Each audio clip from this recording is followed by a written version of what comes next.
what data will cost.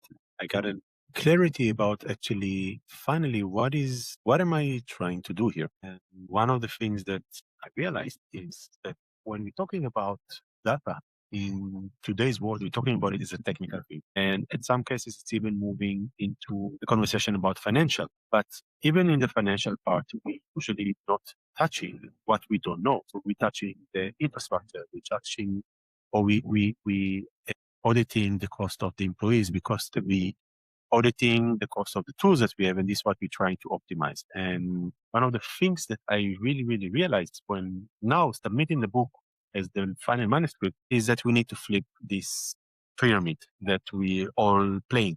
That it's usually a technical conversation, then it's moving into how we're solving it, and then at the end, we're trying to prove that there is a value. When definitely we have an issue to prove that there is a value. And I think that this is one of the biggest issues that we had. And this now something that became a little bit crispier and cleaner to me, sitting and reflecting on my path of writing this book and how it started and where it started and when we actually ended up with it. It's in a different position for me, at least. It's in a really good place than when we started. And I think that this is one of these points where we reflect on impact operation and in general about the capital allocation of value should not start at the end of it. It should actually start at the beginning. This is the first conversation that we have. What is the value that this data product going to give? How does it help the organization in the long term? And not only dashboard that is going to be beautiful.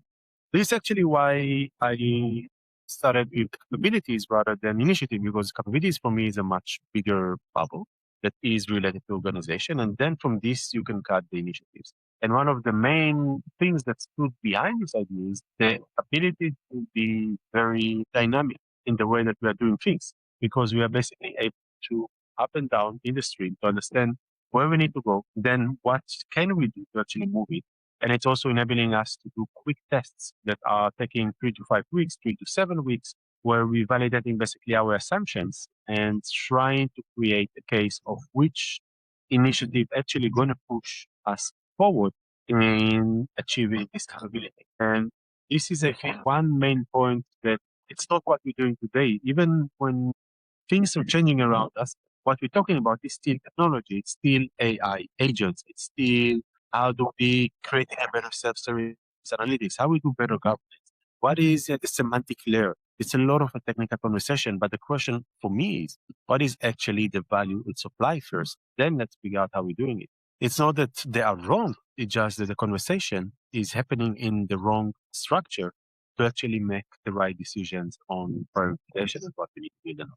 This is what caused a lot of, I think, of the frustration of a lot of business units when they dealing with data, because of this zombie data tax we all pay without even knowing it. The marketing department investing 20 hours, 15 hours, 20 hours. The fact that the CFO always pulling an Excel sheet that he and his department built in the back end to try to show what are the right numbers and not what is in the databases. All of it is a tax that we are paying because it's an overwork that's happening. And the reason it's happening is because the data team is overwhelmed, is full of support incidents, trying to innovate, keep things innovative, and creating new products. And at the same time, they cannot actually achieve it. And this is, I think, the breaking point of most of the data teams today. This is why a lot of data teams moving actually under the CFO, because there is an attempt to understand, or everybody in the organization, what are we actually paying for? What are we getting back? And what is the value of these products that these data teams supply? I think that the data teams still have the most important job in the future of the company, because if this is being done correctly, the company will have an IP they can sell. There is a value actually. And if they're doing a bad job, it means that we're slowly sinking down into a rabbit hole of costs that we are unable to control. And I think that here, this is the point where we need to stop thinking on technical tools and rather start the conversation. What is the value?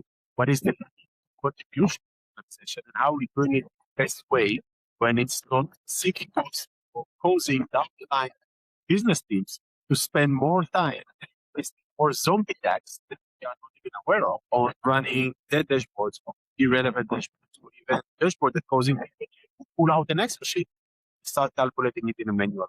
So this is few of my thoughts about where we are right now, where I am in my mindset. The book gonna be released on July 15th, if anybody's interested in it. And other than that, I think that the more I think about it, the more we need to have change, because right now what happened is again another technical conversations about agentic AI, which will end up in more frustration, more loss of trust. And while it's a cool thing or nice thing to do, we should really understand what is the value of it and how we're doing it in the way that it's enabling and not causing more trust faults from the business units.